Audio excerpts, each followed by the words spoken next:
Alright, we're recording, I guess. Hello, everybody. Okay, so if you remember my where I got yesterday, I got close to around there. I'm messing around with the dwarf's eye line. I changed up some of his legs here with this orange. And I added these two other characters here.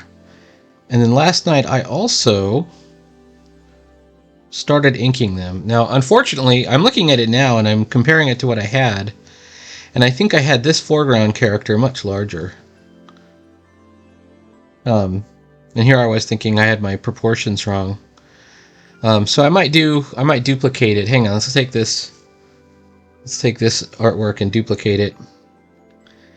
And let's just see what it would look like if we took our other character. And by this I mean this elf on the side. And we made him even bigger. So we're going to do that. I think he's in the ink layer right now. Ooh, there it is.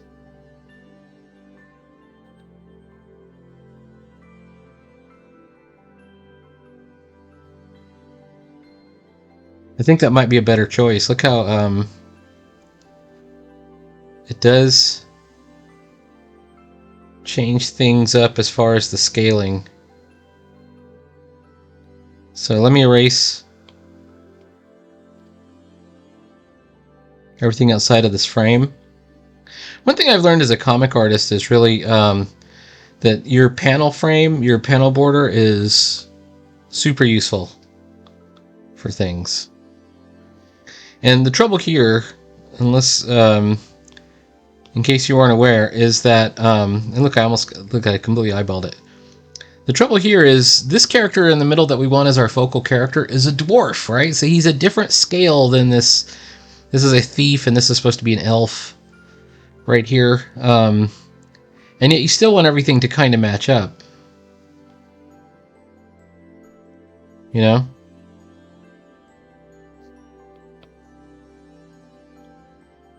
And you know what? I'm going to start working from this one, even though I... come on, baby. This is on the ink layer.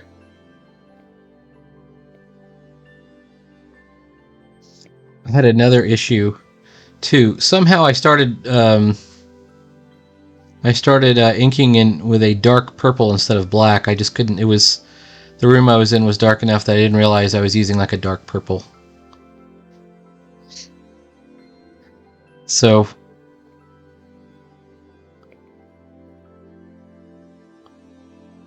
I had to do something to change the luminosity of those layers. But I think what we might do is just make it its own layer, and then we'll go over the top of this with something else, because I think we fixed it. I used a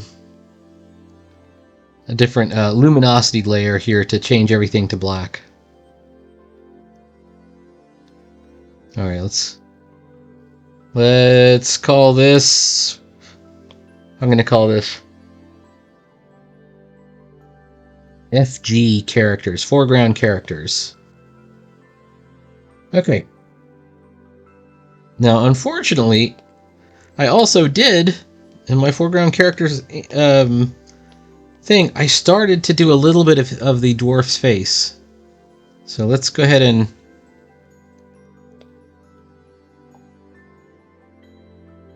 cut and paste to its own section, and we'll make that the new inking layer and rename that as inking. I'll just call it inky. And we'll go ahead and get it rolling. Actually, you see these orange legs here? I drew these. I got up this morning at like 5 in the morning and I was getting dressed, and I just happened to look at my iPad. I'm like, what did I do last night? And I looked at it and goes, oh, no, these legs are all wrong. Here's the legs before. I had like one leg behind, you know, which is okay. I'm looking at it now and it's okay, but whatever, it struck me as wrong this morning, and I thought, just put the other leg forward and you'll be a lot happier, and so I was. All right. I'm going to do some kind of patterning on the inside of this tent as well. All right, let's see. Well,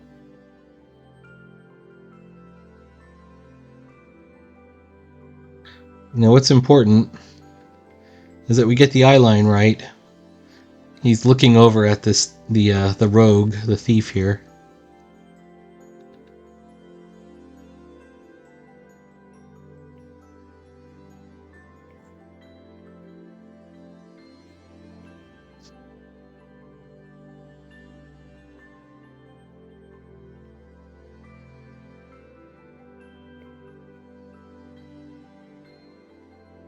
And even, him standing up and her sitting down should be...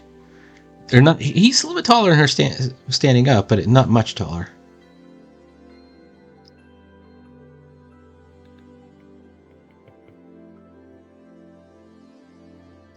And so he's not bald, but he's got kind of a close-hewn hair.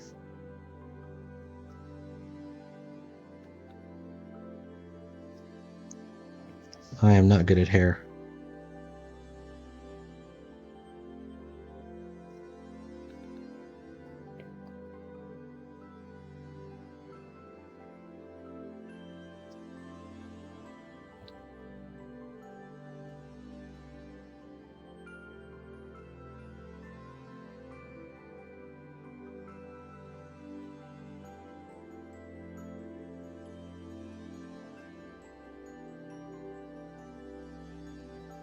Alright.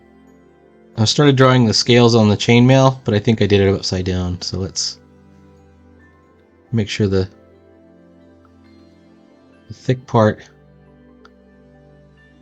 of the chainmail scales is underneath.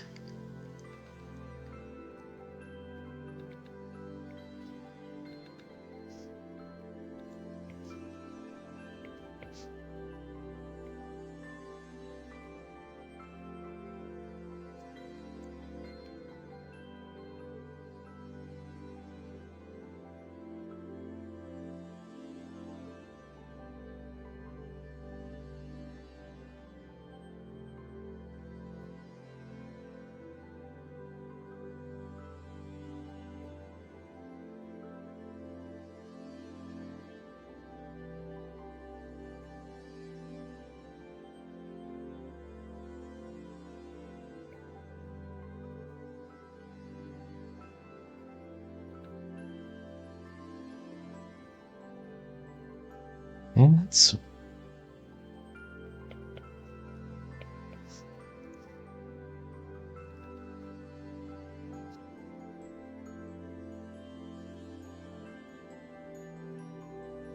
Let's see what it looks like without the pencils.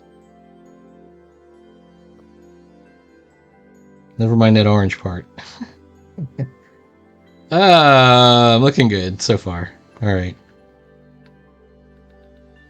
I wonder if I went too hard.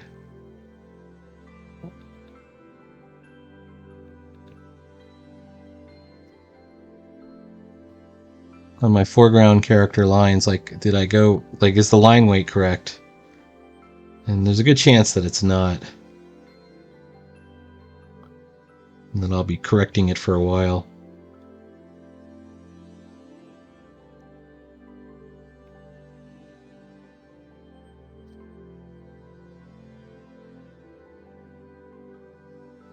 After looking at her boot, I think it should kind of go in a little bit here.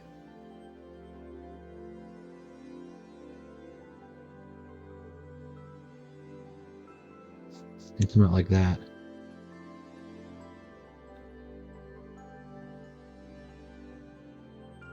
Another thing is this hand.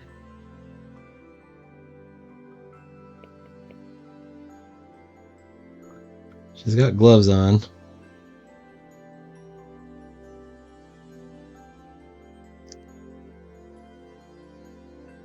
They're almost like elbow-length gloves.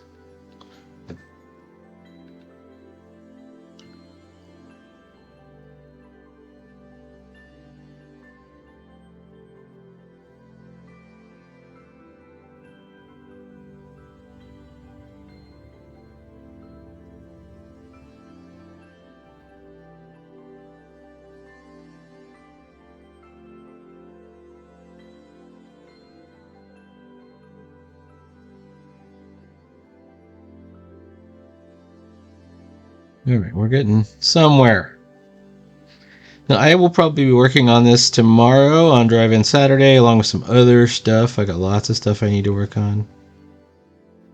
I literally have 6 more pages to go of this project, and I still have at least one more, maybe 2, on Corbeau that explains kind of what's happening next. Corbeau, what we just saw is Aura used her supernova burst, and supernova means explode yourself burst. So that's what's going to happen in the next startling issue of Corbeau. This is meant to be like a breastplate, so it's like it comes out and then it comes back out. And it goes in and comes back out, and then maybe there's a belt here. And it sort of bolts together on the side. But then there'll be sort of an armored skirt. Or some armor. Oh wait, bring back my orange legs. This should be like an armored skirt or something. Now I may have... Now I'm looking at it and I may have screwed up because... You know... Setting it back there...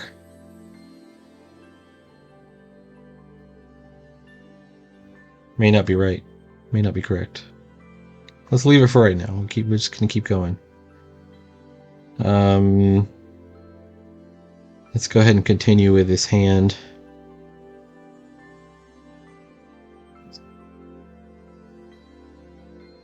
There's some Kirby squiggles.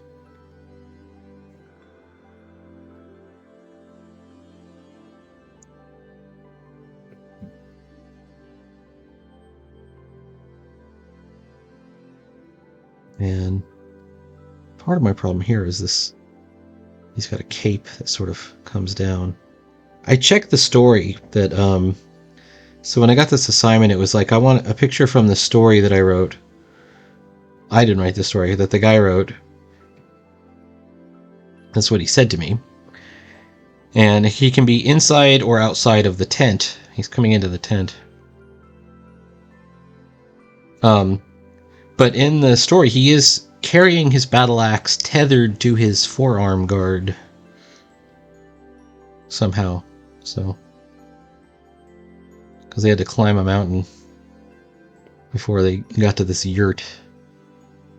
So wherever he is, he's carrying the... He doesn't have the battle axe stowed. He has it in his hand.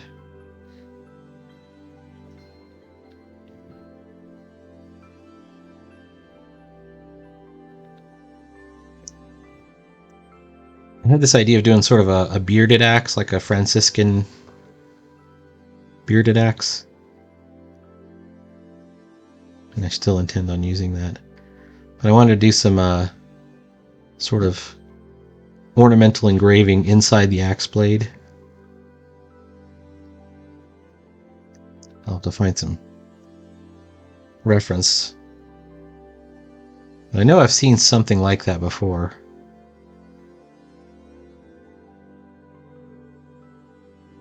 So you can see I did this sort of like shape that's inside of it. And we'll do some kind of, you know, like bas relief, sculpty looking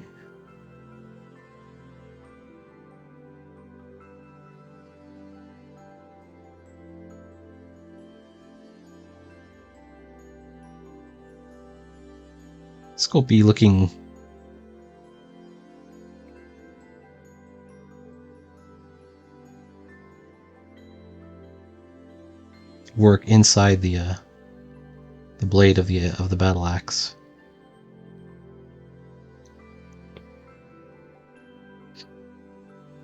Okay, it might be time to remove this. I'm looking at this and it's not bad. Well, no, you know what?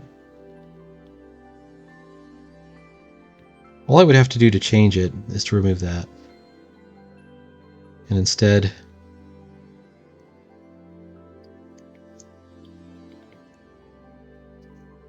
give him like a longer skirt. I think it might be look a little bit more normie.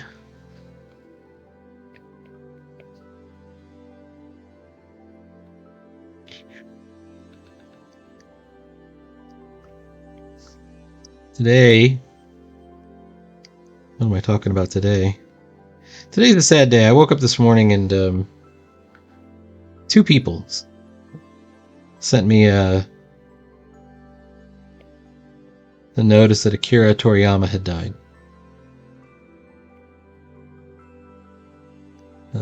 I love Toriyama. Absolutely loved him.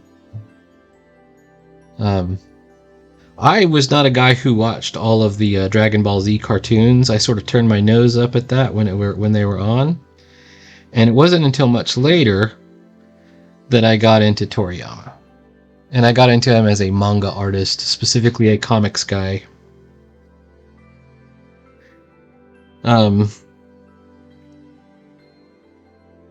If you look on here, this is my Kindle. Hang on, my Kindle app from your library. Hey, jerks! Click on library. If you scroll down a bit, we're eventually going to reach the Toriyama stuff. This is all the comics I read, by the way.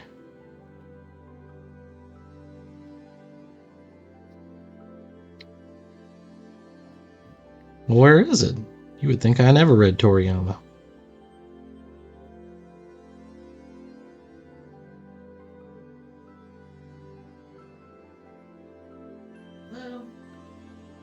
There's Astro Boy, Brave Dan, Dr. Slump, Dragon Ball Z, Manga Theater.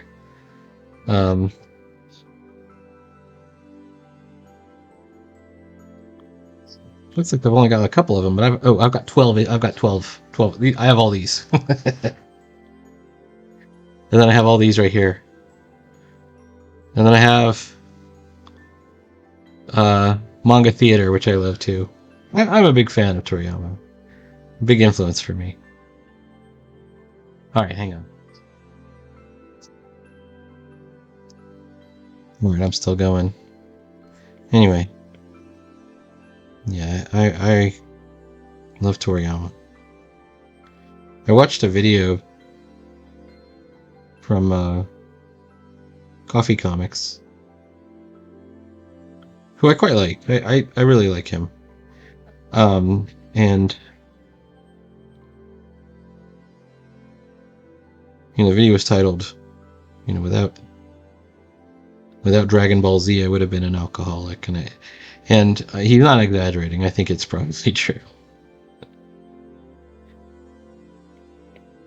Gave him something to strive for, something to talk about, to get through school. Now I'm older, so Dragon Ball Z wasn't a thing when I was a kid.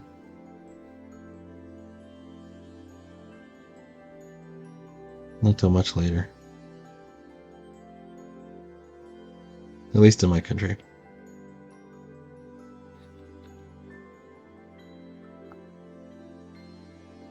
But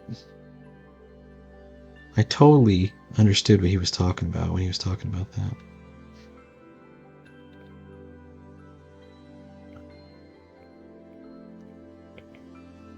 Part of it's this concept of becoming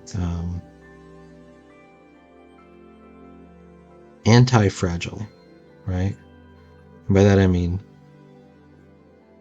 when you encounter terrible circumstances, difficult, terrible circumstances, you not only don't break, you get stronger, right? That's the story of Dragon Ball Z. He just keeps getting stronger. And that's almost every anime story, right?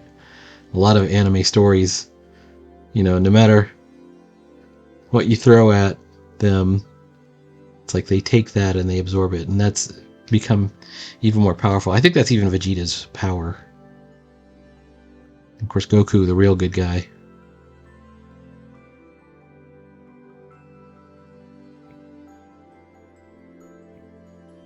Anyways. I also love Toriyama's sense of humor. I think he was truly funny, and that's what makes it kind of hurt, the fact that he had such a great sense of humor.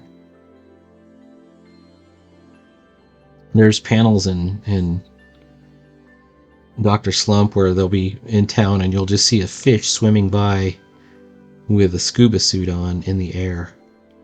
With like tied to a balloon or something.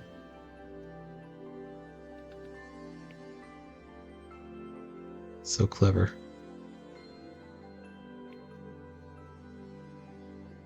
Oh wait.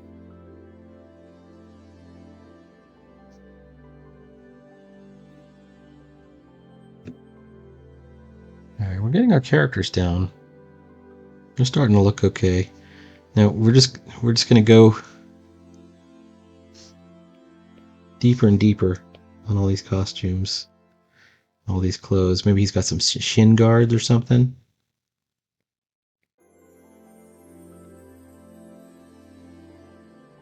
Some battle greaves.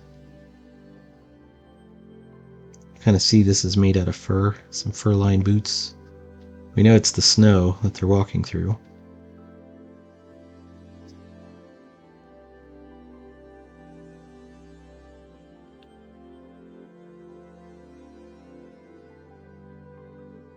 They gave him kind of a Gygax face, sort of. The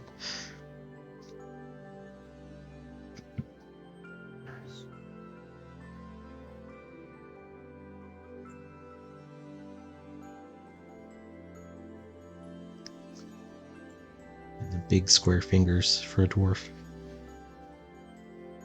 Okay, this part is a little confusing, so we're gonna simplify it up. It's got to be some kind of armored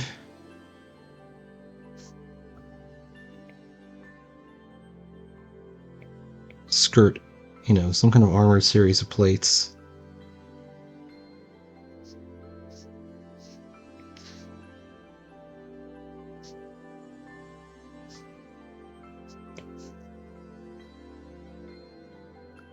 And then maybe under the plates,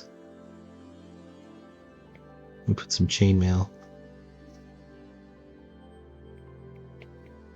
or the remnants of some chain. Maybe it's this whole thing is a chain shirt.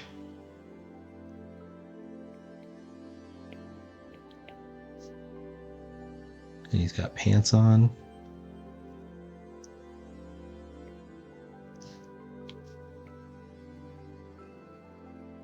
You know.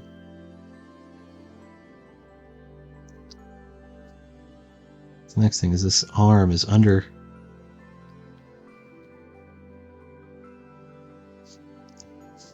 partially under a cape.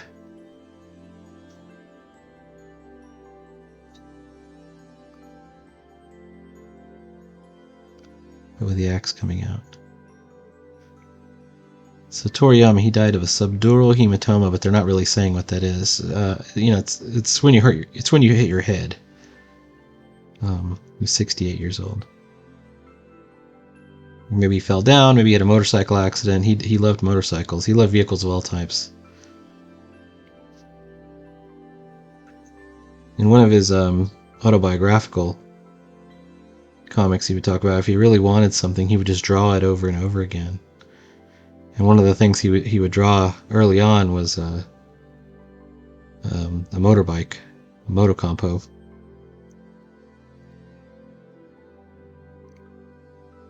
And which is a super cool motorbike. It's like a little it's kind of a joke of a bike. It's like a little scooter, but it's just cool looking.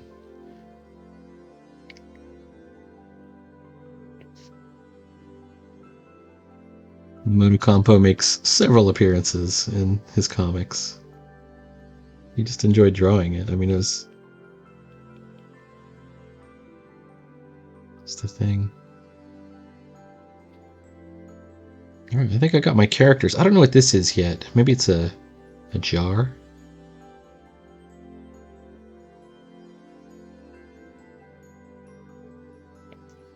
And we could do like, hang on. I'm putting this on its own layer just as a debut layer.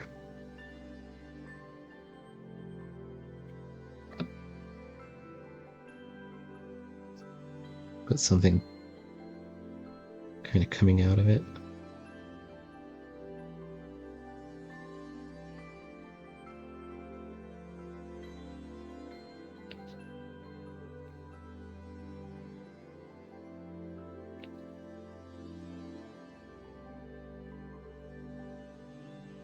Was it like an incense jar? I mean, what is it? A lamp?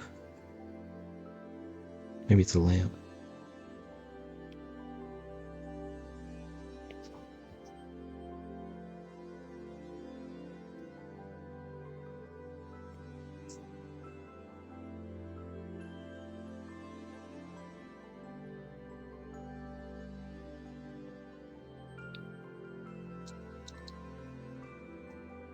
We could do some carpets in here, or some furs. This is meant to be like, you know, they're adventurers and they're stopping for the night or something. I think is what it is in the story. So I want to... Is this foreground characters? Here we go.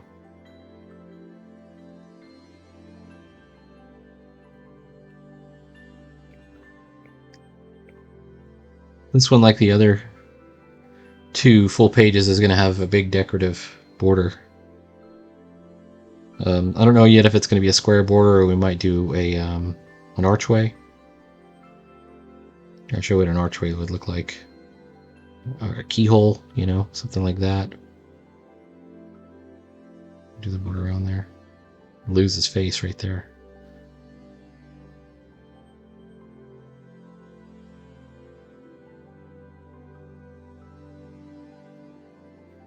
Alright, let's see if we can draw this tent background. I'm on layer 7.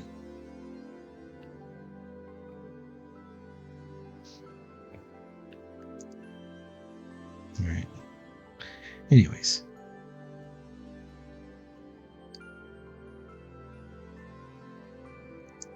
He's got some kind of backup item in his pack here.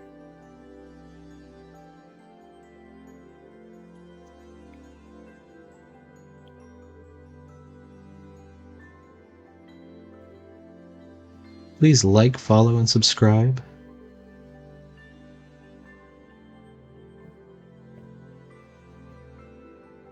And I will be continuing with art every day.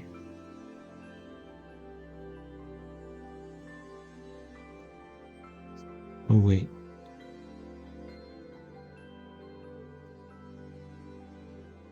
It's meant to be a tent rope.